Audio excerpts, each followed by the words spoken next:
Are naphthalene balls harmful to humans? Hello and welcome to another exciting episode. Today, we are going to talk about a common household item, naphthalene balls.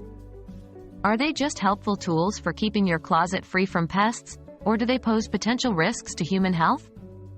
This is a question we'll be answering today, so stick around as we dive into this important topic.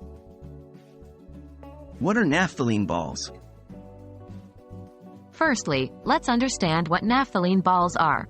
Naphthalene balls, also known as mothballs, are small, white substances made from a compound called naphthalene. They are commonly used around homes to repel insects, especially moths, that may damage clothing. Are naphthalene balls harmful? Now, let's tackle the big question. Are naphthalene balls harmful to humans? Yes, they can be. Naphthalene is classified as a possible human carcinogen by the International Agency for Research on Cancer, IARC.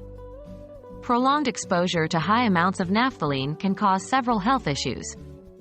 These include headache, nausea, vomiting, diarrhea, confusion, and even anemia in severe cases. Importantly, it's the inhalation and ingestion of naphthalene that pose significant risks. The fumes from naphthalene balls can be harmful if inhaled in large amounts, while ingestion can lead to a severe health crisis, especially in children who might mistake them for sweets due to their size and shape. How can we use naphthalene balls safely? Knowing the potential harm doesn't mean we must discard naphthalene balls entirely. It's all about safe and responsible use. Here are a few tips. 1. Store them out of reach of children and pets. This helps to prevent accidental ingestion. 2.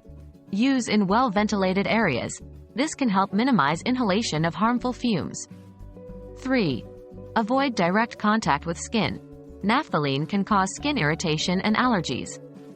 Using gloves while handling naphthalene balls can mitigate this risk. So, there you have it. While naphthalene balls can be harmful to humans when improperly handled or ingested, responsible use can significantly mitigate these risks. Just like any other substance, the key is moderation and cautious handling. We hope you found this video informative and helpful. Stay safe, and see you in the next episode.